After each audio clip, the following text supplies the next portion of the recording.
Today we are playing episode 2 of Witches Bound. I played episode 1 yesterday, so now we're playing, or episode B if you want to call it, we're playing Labyrinth.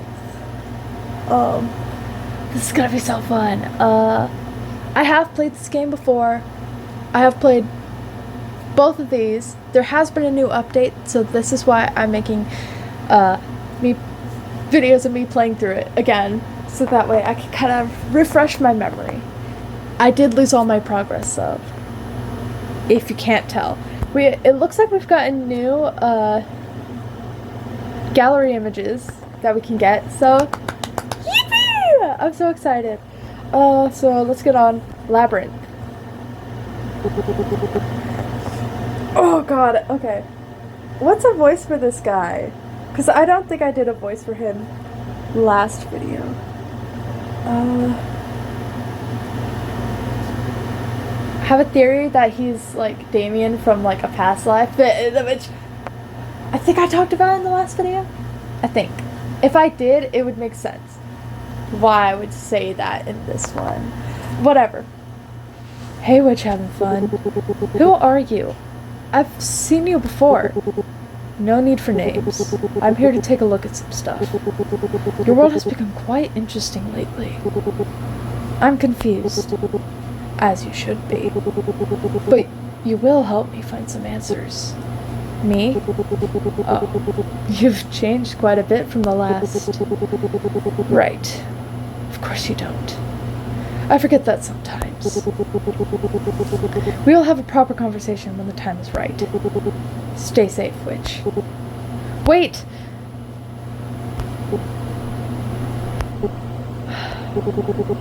The morning air nips at my skin as I step outside, sharp enough to raise goosebumps.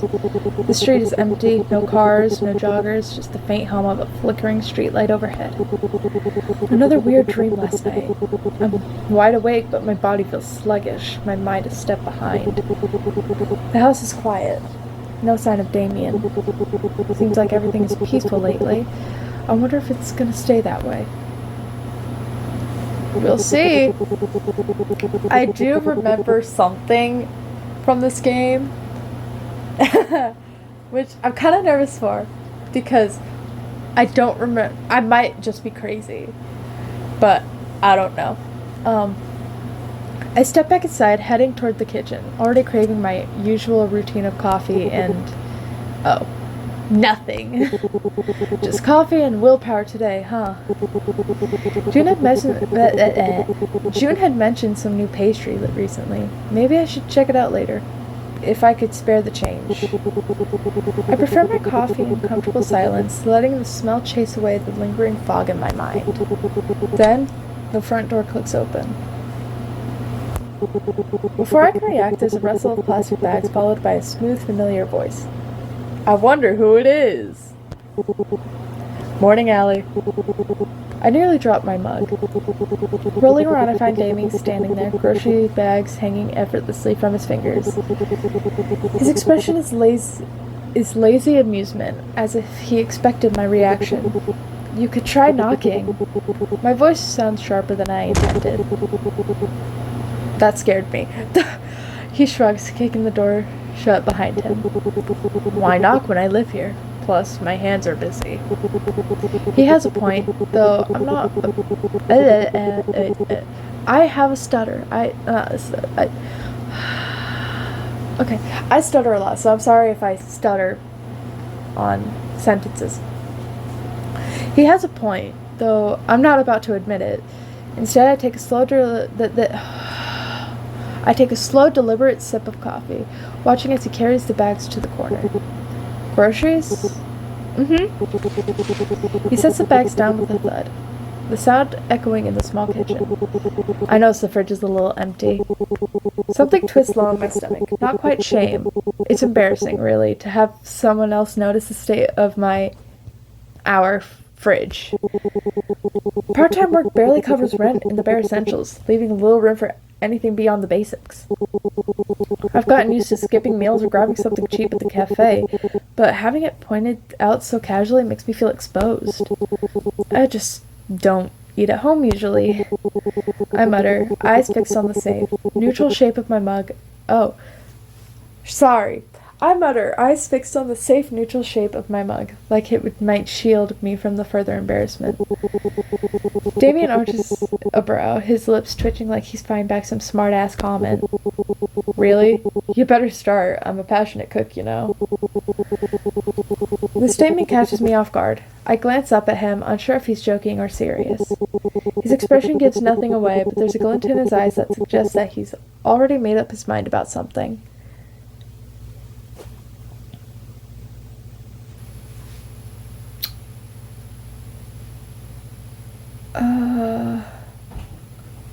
Let's go, you're serious about that. I'm gonna save, actually. Can I? Is this a save? That's load. Okay, save. We're gonna save this, because if I think there's a different thing. I think you can get a CG if with one of these, so I'll choose this. You're serious about this? You want to cook?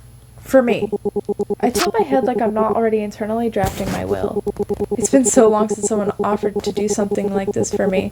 Something that felt like care, not obligation. Someone's got to save you from instant noodles. Besides, you've never tasted my carbonara. I don't know foods. I don't know how to pronounce that. So, I don't know. It'll ruin you for life. You're not my mom, Damien. Of course not.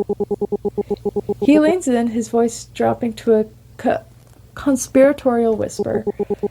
But I won't What?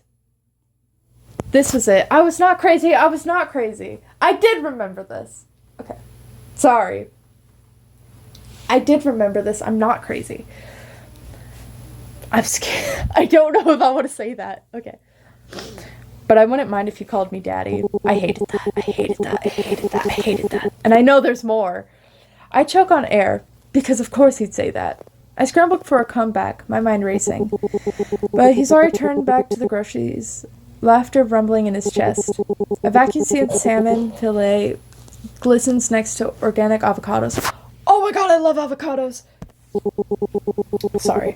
The salmon alone probably costs more than my weekly ramen budget. Fresh berries, dragon fruit, balsamic vinegar? The pasta he's unpacking looks... Sorry. The pasta he's unpacking looks unusual. Imported, maybe? With a label I can't even read. Half this stuff I've never had, not even back home. It's also pricey. Is this what he usually eats? Did he rob a specialty grocery store?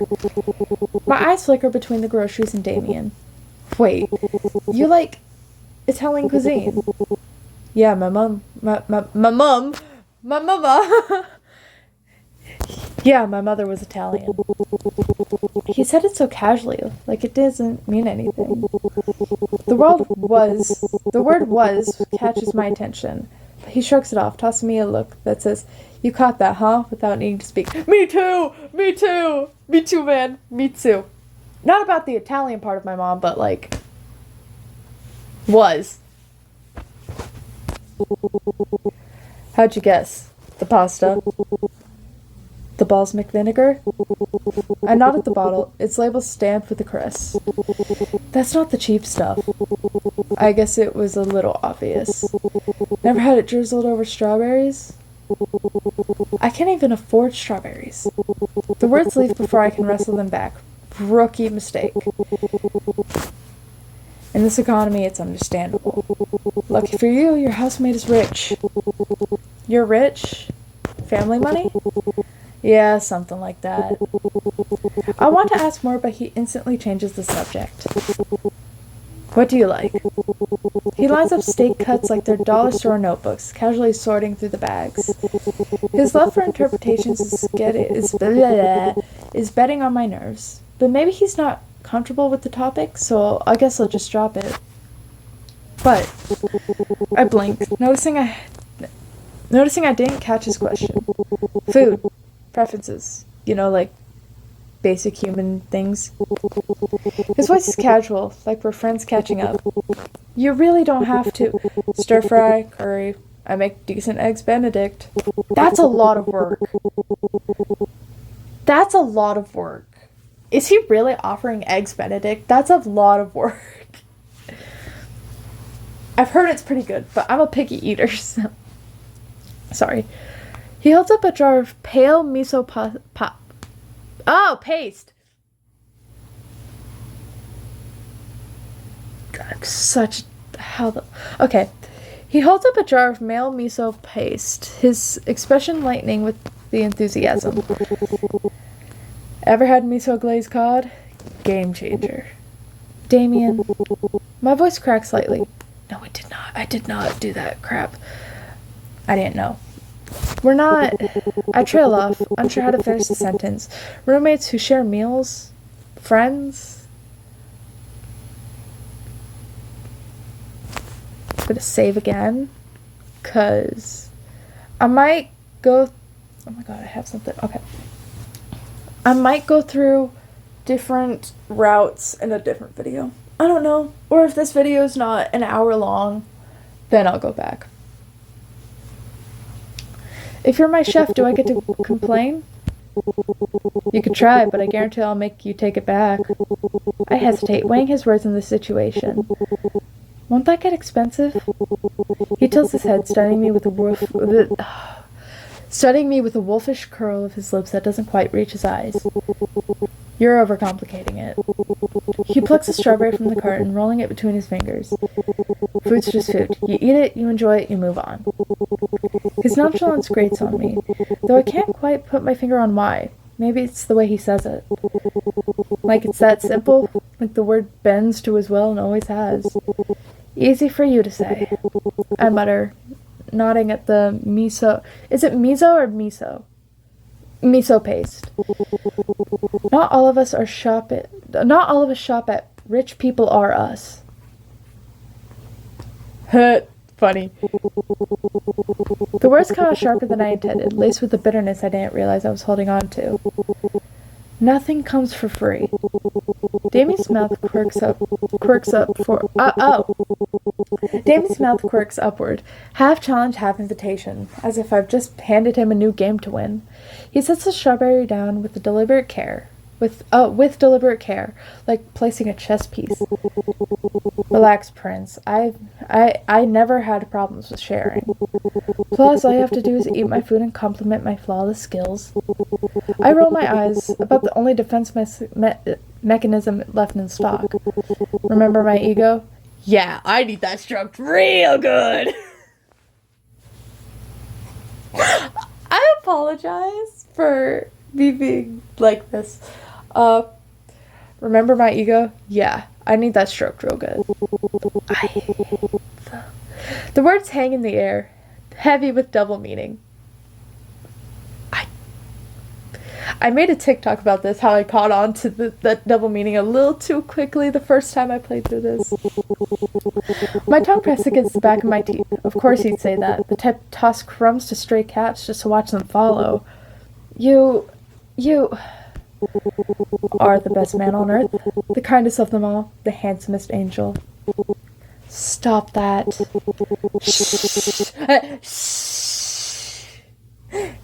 Don't worry, I'll express my feelings for you. No, he won't. Well, depends on the implications of what he means by that. His voice is dripping with mock sincerity, and I can't help but let out an exasperated sigh. It's not fair. The words come out smaller than I mean them to. You just moved in yesterday. Yeah, and your pantry looks like apocalypse. Yeah, and your pantry looks like apocalypse storage. His gaze flicks toward the open cabinet where my meager collection of groceries sits in its sad glory. Instant noodles, off-brand cereal, a single can of beans, some protein bars, and tuna. This isn't food. It's survival rations. His tone is light, almost teasing, but there's no malice in it. Still, the comment stings. I fold my arms tightly across my chest, defensive. It works, until your organs fail. The best thing you have over there is tuna cans. I let a small involuntary laugh, though it's more bitter than amused. And it's not even for me. Without hesitation, he tossed the bag of jasmine rice onto the pantry shelf, like he's fixing the problem. Tis still hasn't showed up today. And like this. Okay. He'll show up later, hopefully. I love Tis, bro. That's like one of my favorite characters in Witch's Bound. I love a sassy black cat. That's literally what he is. You like spicy? Good. Damn, Dave, give me a chance. His casual interruptions are getting more and more infuriating. Like, I'm not supposed to be uncomfortable about this. I'm not starving. Debatable. You ever made pancakes before? Not really. Why? That reminds me, I can't show it. Sorry. I just saw that. Oh, I have to respond to a message real quick.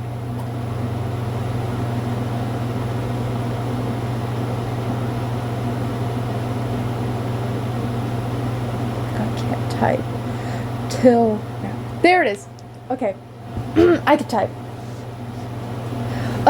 If anyone has played Mushroom Oasis or watched a playthrough of Mushroom Oasis, we all know he has a sprite where he does like the hand behind the neck and the little like sticking his tongue out. That's what it reminds me of. I love when people do their sprites with that. It's so cute to me.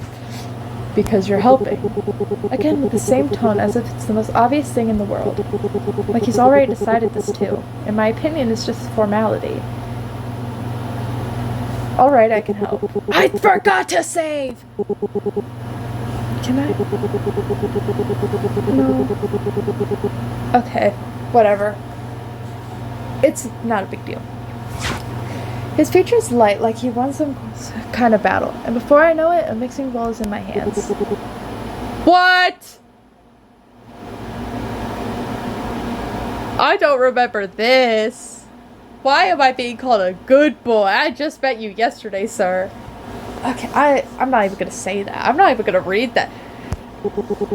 I narrow my eyes, not because it gets to me. It absolutely does. But because I refuse to let him know. Flower first, and don't eyeball it. Measure. Bro's calling me out. A measuring cup lands in my hands, his fingers brushing mine for half a second too long before he steps back. Since when do pancakes require a PhD? I mutter, but I scoop the flour anyway, the powder puffing into the air like edible smoke. Since always. He leans against the counter, arms crossed, watching me with that infuriating half smile. You think Nona would tolerate lumpy batter? Now you're starting to flex Italian? I didn't start flexing yet, Prince. He moves around the kitchen with an ease that should be illegal in the morning. I sift the flour, don't overmix, let the batter rest, easy enough. Except his presence lingers, filling the kitchen with an energy that's impossible to ignore. We let the batter rest for a few minutes while he prepared the strawberries. Every time I reach for something, he's already there, handing it to me before I can ask. Every time I hesitate, he leans in just enough to watch, not enough to touch, but it's distracting. Too distracting. He walks me through the steps with infuriating calm, as if he doesn't notice how hyper-aware I am of every single movement. What? Thicker. I don't like that. His voice is low, amused, right beside my ear. They're pancakes, not rocket fuel. Not like this. I freeze. He smells like berries. Since when do guys smell like berries? I love giving the MC a little bit of that. You're thinking too hard. I grip the whisk tighter. You're distracting, I retort, though my voice wavers slightly. Good.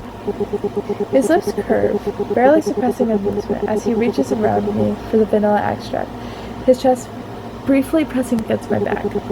Means you're paying attention. Paying attention to him or the task? Hardly the latter. His chest is so close to my back now I can feel the shift of his breath before he even speaks again. I don't like how... Okay. Just like that. His fingers brush mine, steering the whisk in slow figure eights.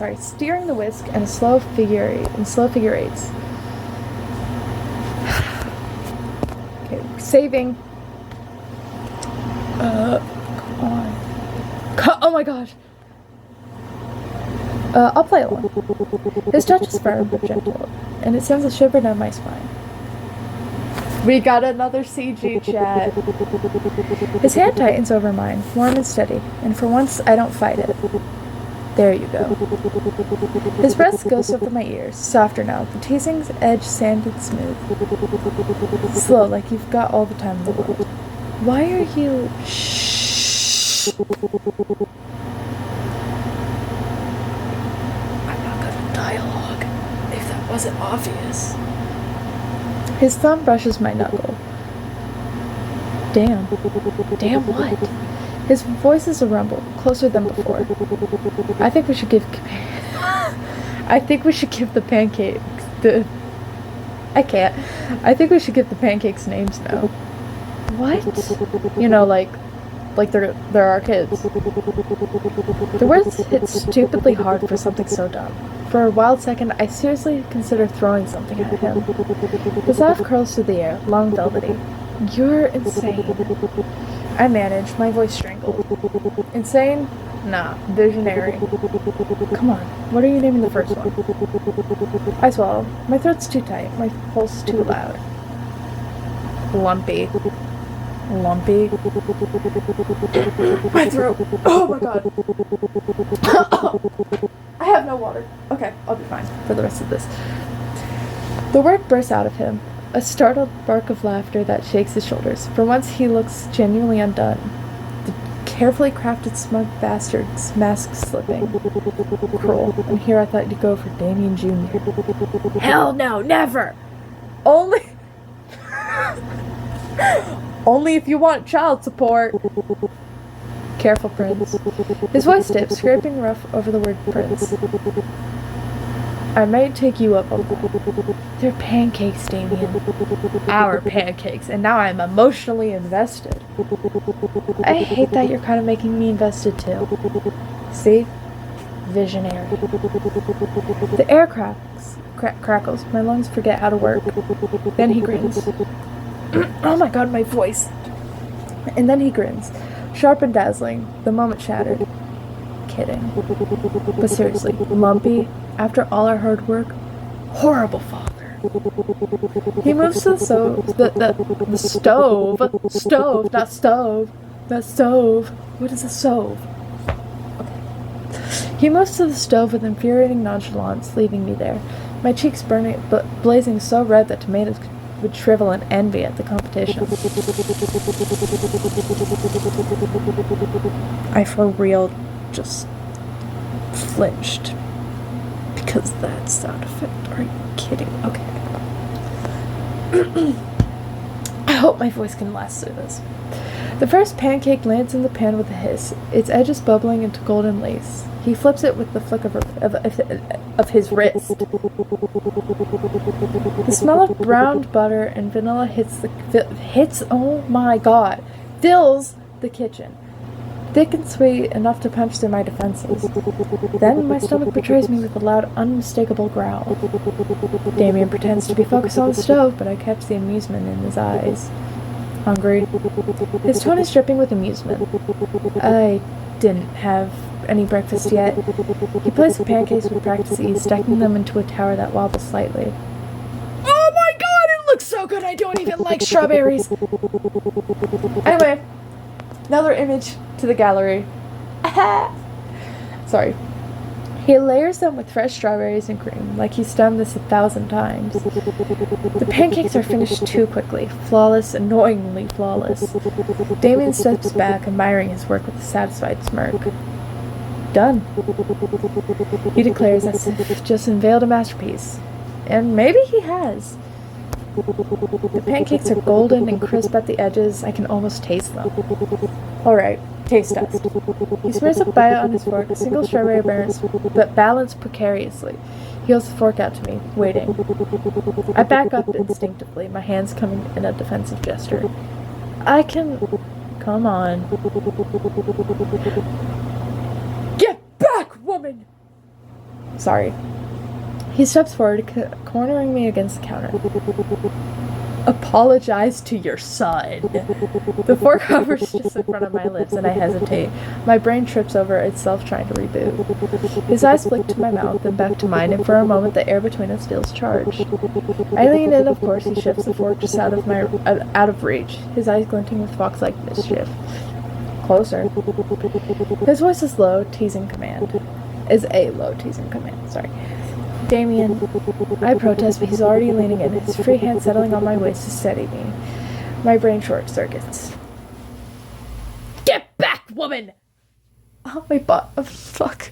My jaw popped. That hurt. Okay. You'll drop it. Too close. Too much. But the bite smells like heaven, and I haven't had homemade food in forever. I'm gonna save it just because I think, if I remember correctly, there is a, what is it? It's like a point system, almost. Oh my god, my ear. Okay, there's like a point system, if I'm right. What is it? Crap. I forgot what it's called. Intimacy level point thingy. We'll take the fork for now. I say we go for 7. Because I love him so much. Sorry. My hand snaps up, closing over his wrist. The move is quick, deliberate. My fingers firm, but not unkind. I've got it. I pluck the fork from his grip, my pinky grazing his knuckle. How rude. He leans back and crosses his arms. So how is it? It's fine. His thumb brushes a smudge of cream from the corner of my lip. Liar. My breath catches in my throat. I snap back like I touched a hot stove, but it's already too late. The look he gives me, like I've already proven a theory he was certain from the start. He chuckles and hands me the plate. Eat, Prince. His tone softens, the teasing edge giving way to something quieter. Don't worry about anything. We should take care of each other. We live in the same house. The words settled between us. Weighted and too loud. I stare at the plate, my throat tightening. I need water. Take care of each other. Then his phone buzzes loudly on the counter. On the counter, shattering the moment. Saved by the bell. He mutters, snatching it up. Gotta take this. He's out of the kitchen before I can reply, leaving me alone with the half-eaten pancakes and the ghost of his fingerprints on my wrist. Damn! How hard was he gripping that thing? How hard was he gripping them? Or am I just stupid? Okay. I slump against the counter, exhaling sharply. Project. The word gnaws at me. Is that all this is? Him playing chef? Me playing, what, a charity case?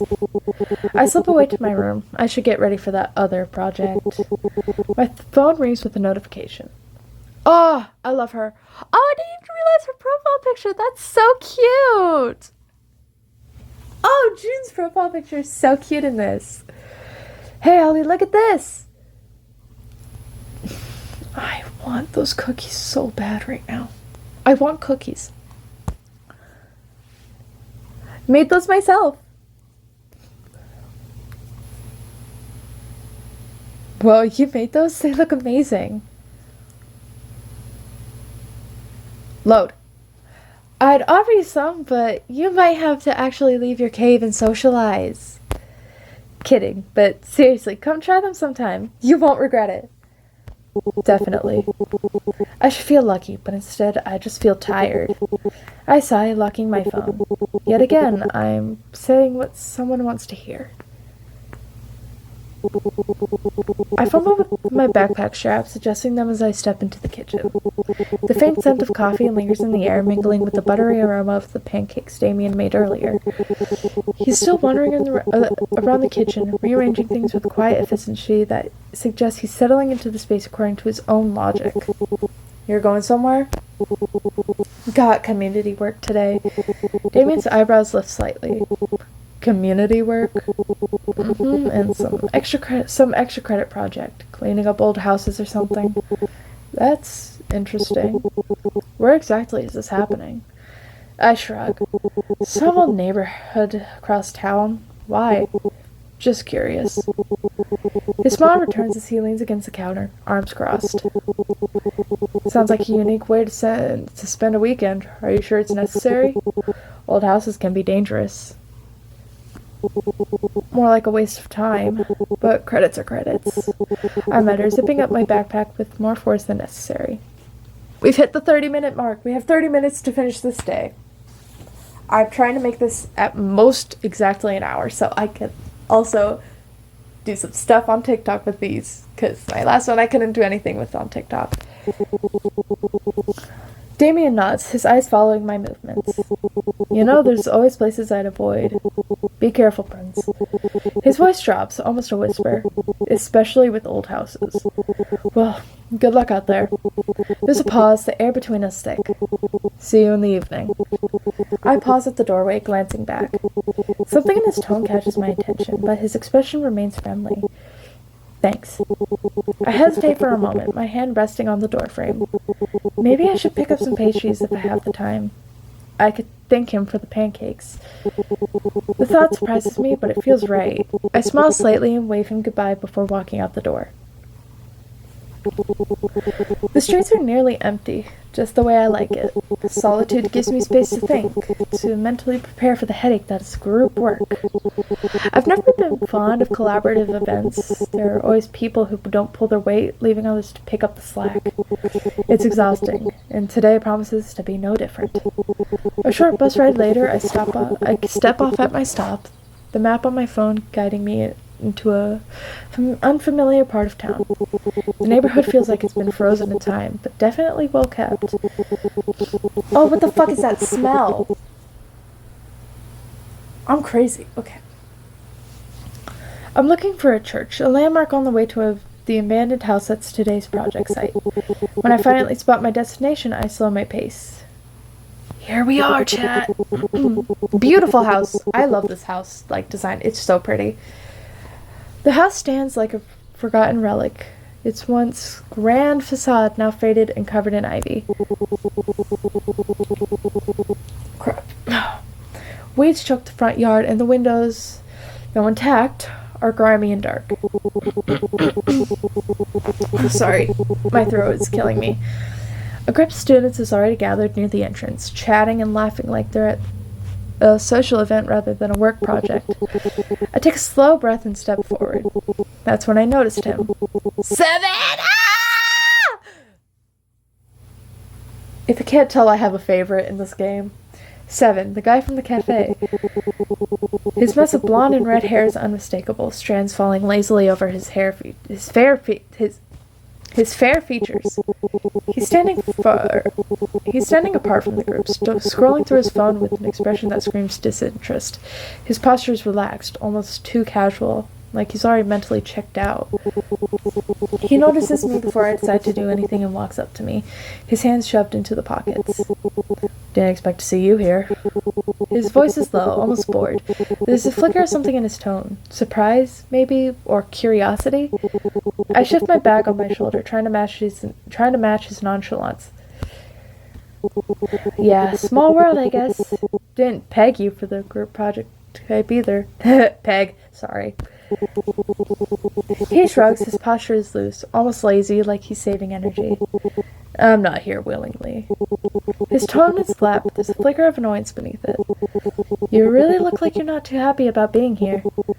A slow, exaggerated sigh escapes him, and he runs a hand through his hair, the strands falling back into place like they've been trained to defy order. And you? Are you here to work? I glance at the group still huddled by the porch, laughing, barely paying attention. No one seems in a hurry. Not like I had a choice. 7 raises an eyebrow, scoffing softly. Figures, no one actually signs up for this willingly. Still, nothing worse than people who act like they're forced into things when they had plenty of chances to say no. That stings. I frown slightly. It's not like that. Crap, did I mess up?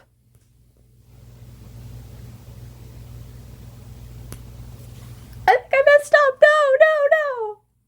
7 tilts his head slightly, unconvinced. Sure.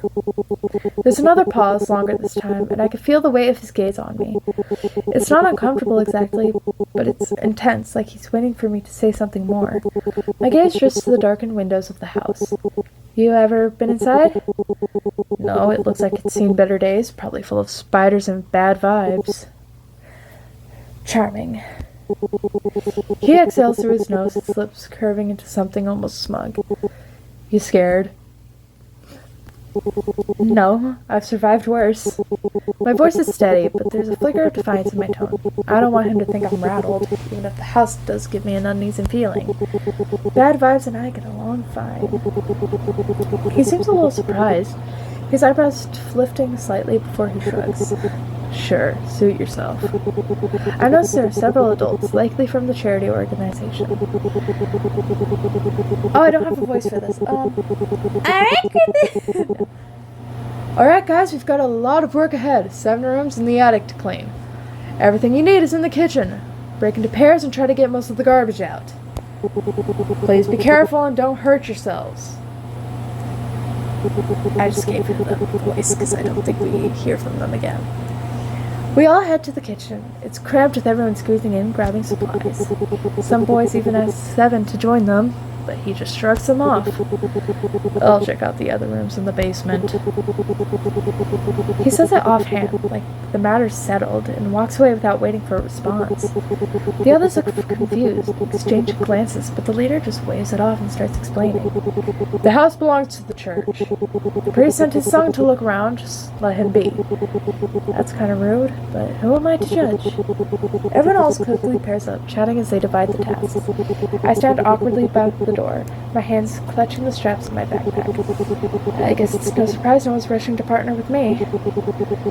The leader finally looks away, her expression softening slightly. I'll take the attic.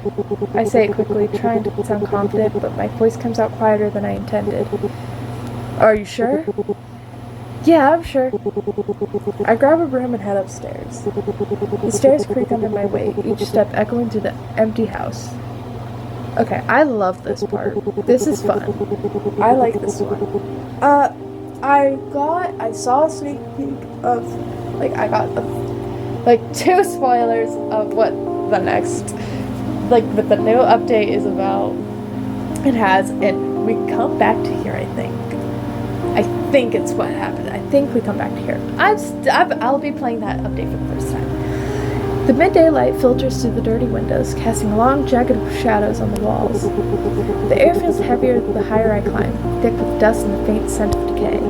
The attic is messy, but not as bad as I expected. Dust hangs in the air, making me cough. Boxes of old books, clothes, shoes, and furniture are scattered everywhere.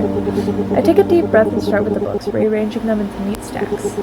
Each one is heavy with dust, and I sneeze a few times. The sound sharp in the quiet space.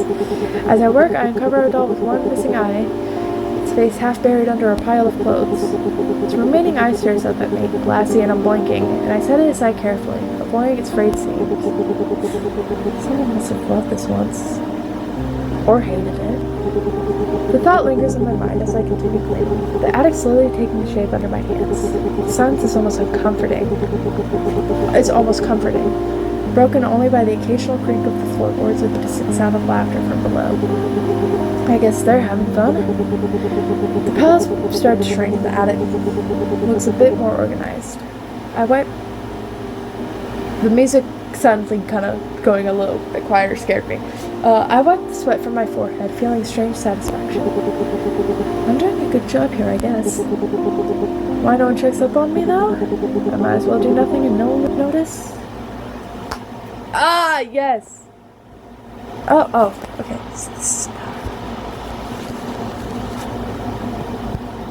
Okay, we're clicking around. Oh! Interesting. What is here? Let me click. Okay. Wait, whiskey bottles? Prohibition era. Whiskey bottles, to be exact. Damn. No one found that treasure? I would take one, but I know better than anyone else. People's stuff is risky, especially when the owner is dead. Oh, I found it! Yes! I found another one. I didn't have to... Okay. I pick up a delicate... I wish I could read that. If anyone can read that, please tell me. Please. I pick up a oh my god. A why can't... Okay. I pick up a delicately folded note from the mess of old papers. The edges are soft with age, but the ink remains bold. The handwriting is rushed. Oh! It says it in here. Never mind. Forget what I said earlier. I fear our stolen moments cannot last. Your place is with them, not me. But my heart rebels. Your sweet lips are all I can think about. I would burn my name, my home, my life, if only you'd let me. Say the word and I will make the impossible real. I tucked with the note is a black and white photo of a beautiful young woman in low flowers. I have another theory. I don't know how I didn't think this is the...